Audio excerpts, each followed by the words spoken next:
नमस्कार बच्चों, आज हम आपको कक्षा 12 का मैथ में संबंध और फलन के विषय में पढ़ाएंगे।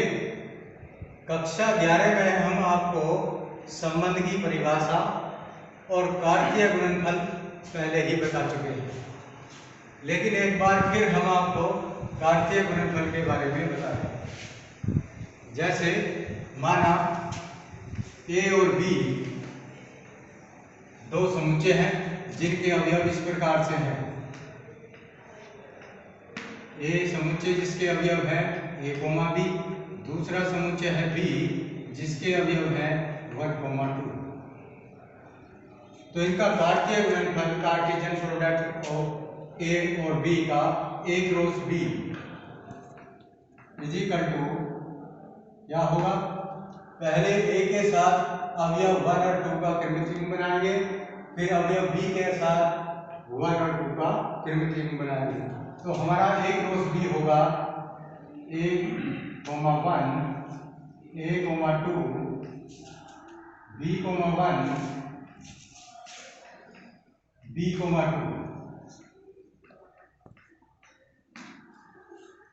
ये हुआ हमारा ए क्रॉस बी।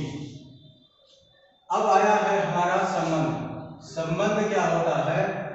हमारी सभी वस्तुएं, संख्याएं, दो स्थान किसी न किसी संबंध द्वारा एक दूसरे से अवश्य जुड़े होते हैं।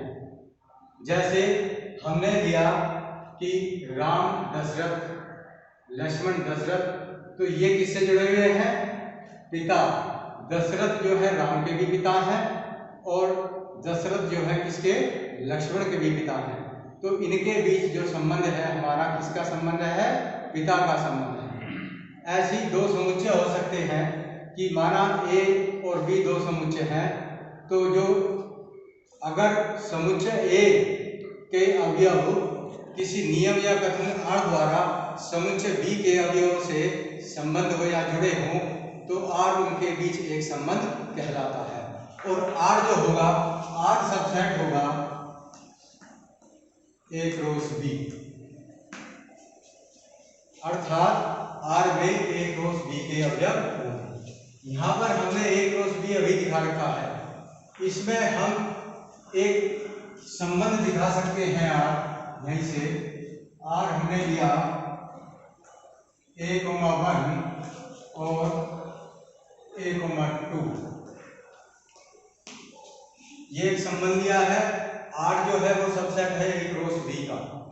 यहाँ पर अगर हमसे पूछा जाए या ये बताना चाहे कि इस संबंध का प्रांत क्या है, परिसर क्या है और सहप्रांत क्या है, तो इसका प्रांत जो है, जो हमारा संबंध दिया गया है उसके क्रमित युग्मों के प्रथम घटक जो होंगे उनका समुच्चय इस संबंध का प्रांत कहलाएगा। तो इसमें केवल एक ही अवयव आया हुआ है प्रथम घटक में, दोनों में ही। तो ए अवयव वाला जो समुच्चय, ये एकल समुच्चय, ये इसका क्या कहलाएगा? हमारा प्रांत कहलाएगा। परिसर जिसे रेंज कहते हैं,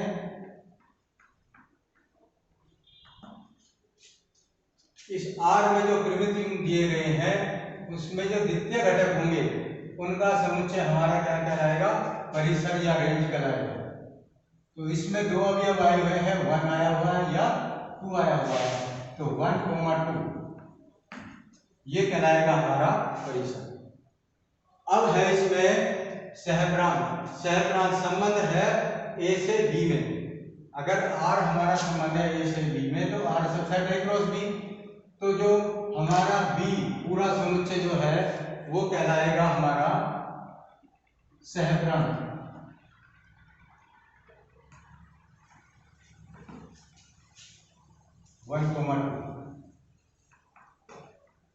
समुच्चय बी में क्या अवयव है? 1, 2। तो ये हुआ इसका सहप्रांत। अब है संबंध के प्रकार। संबंध कितने प्रकार के होते हैं? संबंध में सबसे पहले होता है रिक्त संबंध।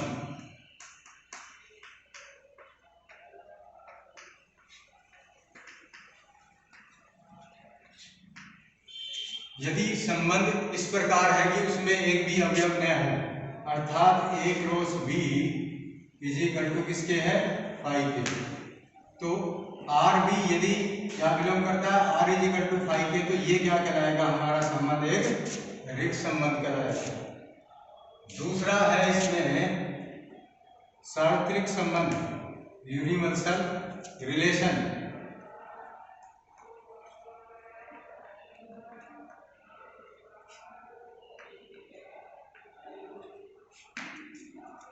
यदि हमारा R किस प्रकार से है, R सबसेट है A क्रॉस B, लेकिन किस प्रकार से है, R इज इक्वल टू किसके हो, A क्रॉस B के बराबर हो, तो R संबंध हमारा एक सार्वत्रिक संबंध कहलाता है।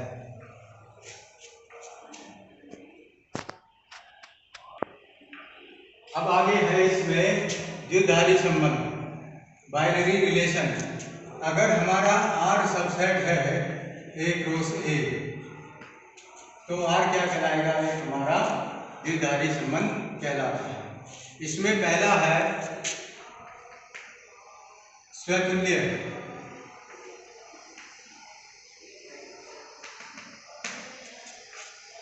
यदि x, x belong to R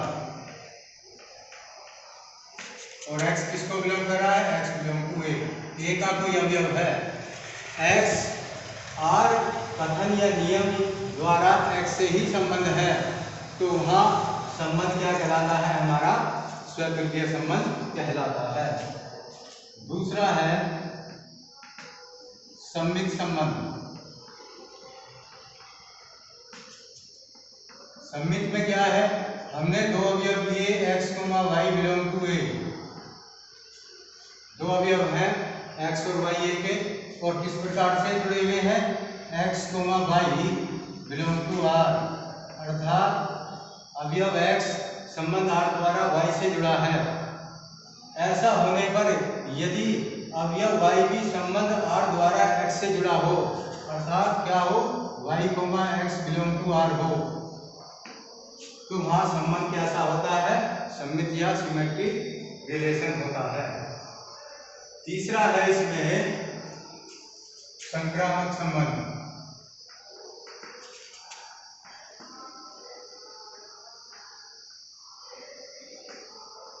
संक्रामक संबंध, हमने तीन अवयव लिए x, y और z belong to A, A के तीन अवयव हैं, और x, y belong to R तथा y, z belong to R। x R संबंध द्वारा y से जुड़ा है और y R संबंध द्वारा z से जुड़ा है, और ऐसा होने पर यदि अवयव x R संबंध द्वारा z से जुड़ा हो, तो वहां संबंध हमारा संक्रामक कहलाता है। जो संबंध स्वतुल्य, सम्मित और संक्रामक हो, वह एक तुल्यता संबंध कहलाता है, इक्विवेलेंट रिलेशन, तुल्यता संबंध।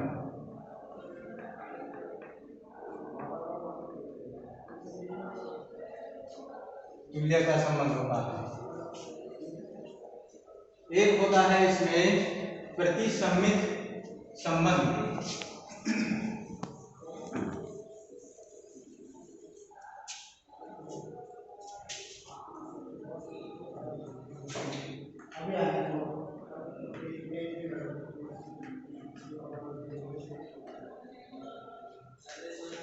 प्रतिसम्मित संबंध, यदि A के दो अवयव हैं हमारे x, y, और x, y belong to A R, x, y belong to R, और तथा y, x belong to R हो, लेकिन कब, जब x is equal to y के हो, तो वहां संबंध R क्या कहलाता है, हमारा प्रतिसम्मित संबंध कहलाता है।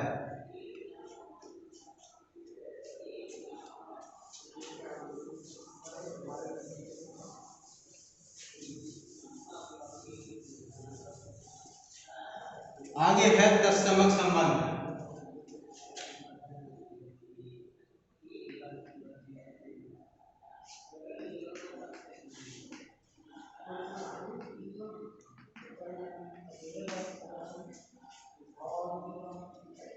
यदि हमारे समुच्चय ए का प्रत्येक अवयव किसी नियम या कथन आई आर द्वारा या आई ए द्वारा स्वयं से ही संबद्ध हो तो वहाँ संबंध क्या कहलाता है? हमारा तत्समक संबंध कहलाता है। जैसे x, x बिलोंग टू क्या है? आई ए। इसको किससे निरूपित करते हैं? आई ए से संबंध। संबंध क्या कहलाता है हमारा? ये आई ए से निरूपित होता है। अब हम एक उदाहरण द्वारा एक संबंध को बताएंगे। जैसे क्वेश्चन दिया गया है, एक समुच्चय दिया गया है ए, जिसके अवयव है हमारे पास 1, 2 और 3। संबंध आर है x such that x comma y such that y is equal to x plus 2। और क्या है इसमें? x और y बिलोंग टू क्या कर रहे हैं? a को बिलोंग कर रहे हैं। तो यहाँ पर हम देखेंगे कि x क्या है? a का अवयव है। x हमने रखा 1, तो 1 यहाँ रखेंगे तो y कितना आएगा? 3 आएगा। दूसरा अवयव है इसका a का 2 यहाँ रखेंगे तो 2 + 2 कितना आ गया? 4। तो यहाँ y का मान 4 आ रहा और y किसको बिलोंग कर रहा है? a को बिलोंग कर रहा है, तो वो 4 इसमें नहीं है। तो हमारा r का जो आएंगे हमारे अवयव वो आएंगे 1, यहाँ रखा है x की वैल्यू, तो y आया कितना? 3। बाकी जितने भी अवयव x की वैल्यू 2 रखोगे तो y 4 हो जाएगा, a में 4 नहीं है। फिर हम रखेंगे x की वैल्यू 3, तो यहाँ हो गया 5 भी किसको बिलोंग नहीं करता? a को बिलोंग नहीं करता। तो हमारे संबंध कैसा हो गया? केवल r एक संबंध ये होगा जिसमें एक ही अवयव होगा 1,3। बताएंगे हम सतुल्य, सममित और संक्रमण। एक संबंध दिया गया है, दो रेखाओं के परस्पर लंबवत होने का संबंध। दो रेखाएं दी गई हैं, मान लिया x रिलेटेड टू y। इसका मतलब है रेखा x रेखा y के लंबवत है। यहां पर सबसे पहले लिया हमने स्वतुल्य।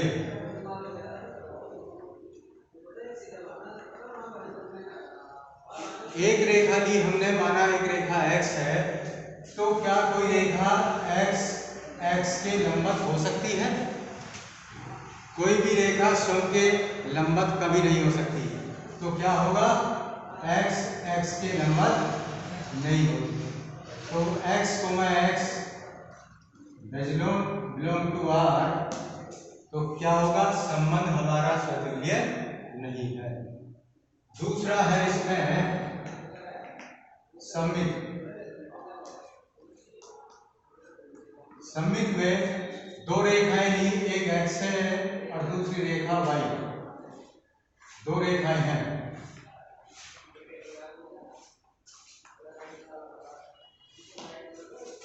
x, y belong to r, अर्थात क्या है? x लंबवत है किसके? y के। तो y रेखा भी लंबवत होगा किसके? x के। एक रेखा ये x है और ये y। रेखा x लंबवत है किसके? y के। तो y भी तो लंबवत होगा किसके? x के।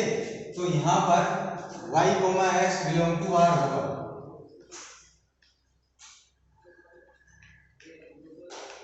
तो क्या हो गया? संबंध हमारा सममित है। तीसरा है इसमें संक्रामक।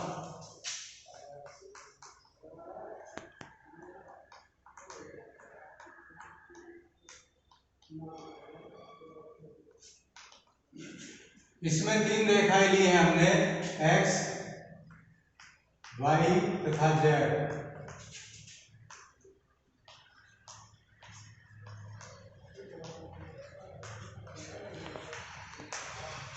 X Y belong to R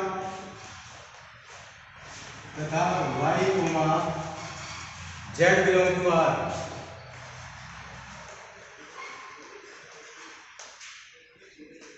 अर्थात एक्स वाई के लंबवत है और वाई जेड के लंबवत है। एक्स लंबवत है वाई के तथा वाई लंबवत है जेड के। यहाँ पर एक चित्र बनाएंगे हम। ये एक्स रेखा है, ये वाई है और ये जेड है। तो एक्स लंबवत है वाई के और वाई लंबवत है जेड के। तो क्या एक्स रेखा वाई के लंबवत होगी? नहीं होगी, क्योंकि ये क्या हो जाएगी, ये तो समांतर हो जाएंगी। तो यहां से हमने देखा एक्स लंबवत नहीं है किसके? जेड के। अर्थात क्या हो गया,